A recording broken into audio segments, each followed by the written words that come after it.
Now, for a long time, people have complained about the culture at universities suppressing free speech. Some evidence today from the Policy Exchange think tank. It does show this. Polling of academics by YouGov shows that 32% of fairly right or right-leaning academics say they've refrained from openly airing their views in teaching and research, compared to 15% in the centre and the left. Among social science and humanities academics, 40% of all those who are Leave supporting reported that they have refrained from publishing or airing views in research and teaching for fear of consequences to your career. Policy Exchange says Parliament should establish a new academic freedom bill. Remi Adekoya from the University of Sheffield is a co-author of the report. Good morning to you. Morning. So tell us a bit more about this. Why should we be worried about this?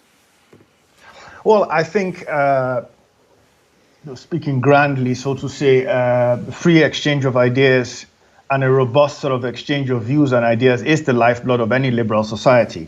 So I think that's why we should be worried about this. And most particularly in academia, we would expect such a robust exchange of ideas. Otherwise, we'll just be replicating the ideas of today, tomorrow, and tomorrow's ideas will simply be a repetition of what we're saying today.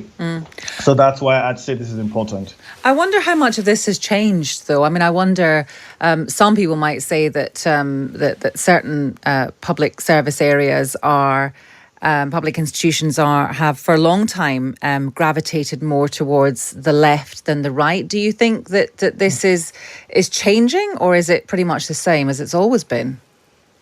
It's intensifying, actually, right now. So the general baseline scenario is that way more than before right now, academia is sort of dominated by left-leaning academics. So right now, there's less than 20% voting for right-leaning parties. Going by the 2017 and 2019 elections, less than 20% of academics are voting for right-leaning parties. At least 75% are voting for left-leaning parties. So that is sort of the baseline scenario we're in right now. And I should add, I'm in that majority, just for everything to be clear. So I'm actually not in the right-leaning minority. I'm in the left-leaning majority. But that doesn't mean I don't think, this presents a bit of a problem. And why does it present a bit of a problem? Because even though we did find, so there's mixed findings in the report. So first of all, on the positive side, there's a very negligent amount of academics who are ready to actually support dismissal campaigns against colleagues. It's something like 1 in 8.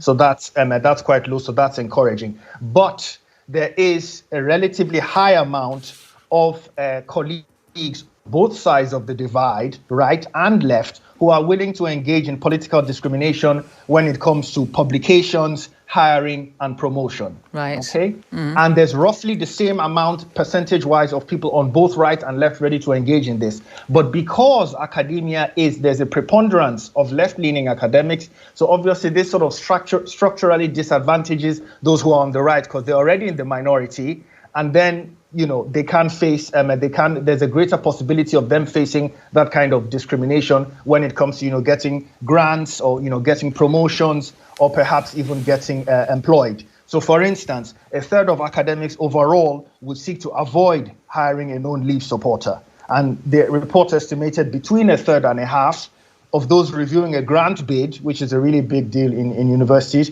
would mark it lower if it took a right-wing perspective. So because of these sort of structural disadvantages, I'd call them, right-wing scholars are disadvantaged in the sense that, they're a minority there. If we look at try and have a kind of general view of the UK, we look at the government, right-leaning. We have much of the media that is owned by the right. We have big business that tends to support right-wing views, not always, but tends to. Is it a problem if academia is slightly dominated by the left? Doesn't it all balance out? Fairly, honestly speaking, I'd say, every environment is singular. And the domination of one group in one environment does not justify the domination of another group in another environment. So, it's if you look at it, if you step back, if you're not involved in academia or not involved in perhaps any of these institutions, one can take that sort of grand view and say, oh, well, the right has political power. So, yeah, fine, why can't the left sort of be so dominant in universities? But I wouldn't really take that perspective because, this this affects people's real lives, okay? Especially we're talking about early career scholars. So the Jordan Petersons, etc., they're going to be fine. You know, they're famous, they have huge fan bases. You know, if Jordan Peterson gets disinvited, you know, to Cambridge University, he's going to be fine. He's not going to have any problems. But if we're talking about the young sort of right-leaning scholar, early career right-leaning scholar, they, of course, you know, are at threat of, you know, not being promoted. There's a greater propensity for them to sort of conform, to not ask certain questions because they want to get ahead in their career, you know. So while, you know, we may take, like I said, this grand view that, oh, well, it all balances out, for the flesh and blood early career researcher in university of conservative leanings, you know, it's not that they wouldn't be that sanguine about it, probably.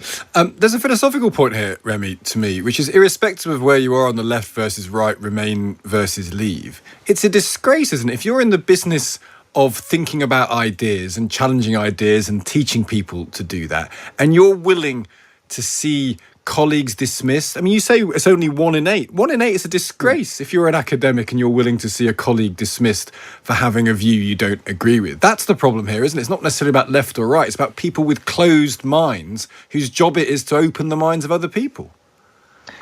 I agree with you. Generally speaking, that's a huge problem, I think, which we face almost in all Western societies today. And there's this whole, you know, sort of propensity for us to want to, you know, be in these echo chambers. You know, I want people to challenge my views. I want people to say, hey, Remi, maybe you've got this wrong here. Why don't you think about it this way? Why don't you think about it from that perspective? You know, that's the way I learn. That's the way I become smarter.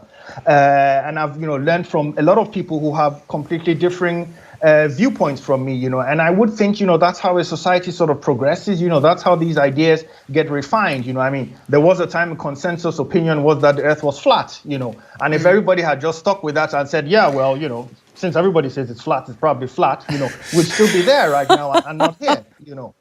So that's so I do agree. You know, we do need this sort of, you know, robust ideas, and we shouldn't be sort of afraid of, you know, other people, you know, challenging our worldviews and all that, you know, because I mean, at the end of the day, it's just a worldview. It's not, you know, it shouldn't be sacred. Yeah. Remi, thank you so much. Really interesting stuff. Remi Adekoya from the University of Sheffield, who is co-author of that report. There's no echo chamber here, is there, in the studio? Well, no, I don't think you and I don't agree on anything. No, that's true.